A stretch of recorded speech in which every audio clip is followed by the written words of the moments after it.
This is Kathy Biehl of EmpowermentUnlimited.net with Astro-Insight for the week of February 7th, 2022. Capricorn remains the prevailing influence, directing our attention to the ground, to our structures, to institutions, to what we're building on, to managing our lives and our goals step by step by step. The three inner planets are all still in this sign, and they have important business this week. Mercury, which rules what goes in and out of our mouths, how we communicate, what we hear, what we talk about, information, papers, all with an extraordinarily practical, concrete overtone right now. Venus, which rules what we value, our relationships, our attitude about money, our modes of creativity and aesthetics, and Mars, how we make things happen. All three of them are in Capricorn right now, regardless of what else is going on in the sky. It feels like a very sober, solemn, work-heavy, but progress-oriented time.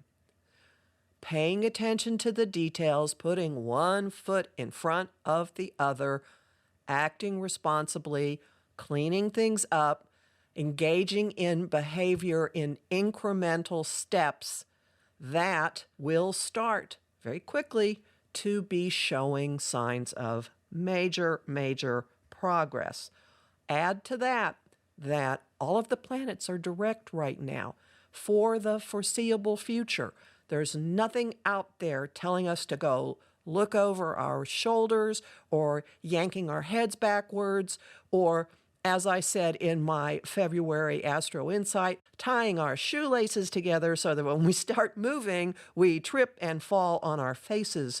None of that going on. It's forward motion time, not quickly, deliberately, step by step by step. Likely you're on board with this. Likely you're already experiencing this. We have every incentive to get to work and to keep working. Venus and Mars, the planets that rule what we want and how we go after it, the cosmic lovers, are uncommonly compatible right now. Not only are they in the same sign, operating in the same way, but they're traveling roughly together. And just after Valentine's Day, they will make the first of several conjunctions coming between now and the beginning of March. This means when you decide you want something, you also have the drive to follow through on your desire and to make it happen. Not in one fell swoop, not in a huge burst of activity, but in, oh gee, what have I been saying? Small, incremental, steps by steps by steps. The prelude to this comes on the 8th, when a little bit of effort breaks something loose. When a little bit of action suddenly goes off on a tangent and it turns out to be a really good thing. On the 8th, Mars is trining Uranus, the guy with the lightning bolts, the agent of radical, unpredictable change. You may completely shift how you're going about something, and then it works out. You may find something just breaking loose, breaking open. If you've been persistently hammering at something, just tap, tap, tap, tap, tapping, suddenly, wham, the door opens. This is the moment in the 1930s black and white film when someone's been messing with books in a bookcase and then suddenly the wall turns around and you're in a different room. And this is part of the on-ramp to the Venus-Mars conjunction next week. So watch for it. You don't have to make it happen. It's gonna just happen. The other inner planet, Mercury, now pretty firmly moving forward after stationing direct on the 3rd, is heading for his 3rd conjunction with Pluto. This is exact on the 11th. His first took place December 28th. The second was January 30th. And now, the god of communication and transportation is meeting yet again with the keeper of the secrets, the holder of vast power and riches, Pluto, the agent of unavoidable change, who is bearing down on the final degrees of Capricorn and the institutions and traditions and infrastructure it represents. I mentioned those two earlier dates because very likely you're going to be able to see a storyline.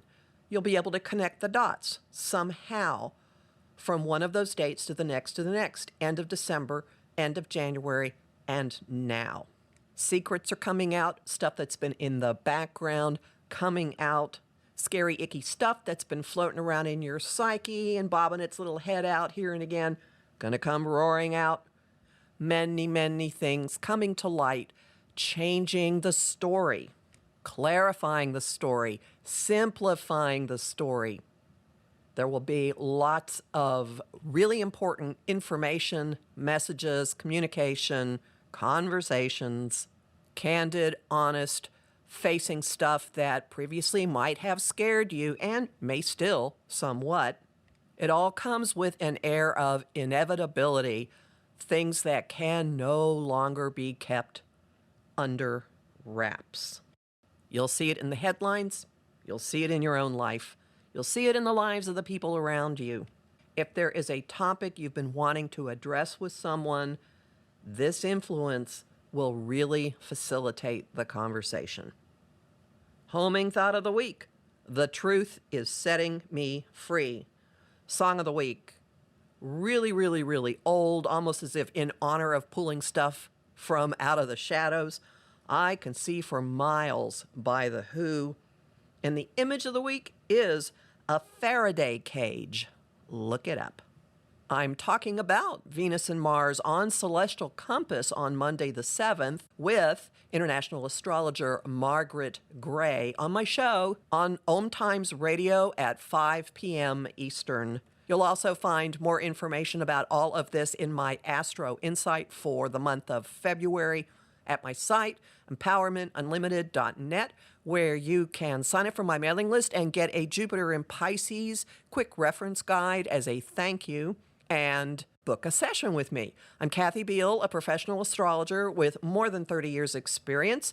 I host lots of conversation on Facebook at Empowerment Unlimited in the group The Astro-Insight Lounge. I have a ridiculous amount of bonus content at patreon.com/Kathy Biehl, and I am really grateful to the people who actually fork over their precious cash to support my work there for surprisingly low amounts. You could be one of them. I'm on Instagram at K.A. Biehl and on YouTube at the Professional Aquarian channel. Talk to you next week.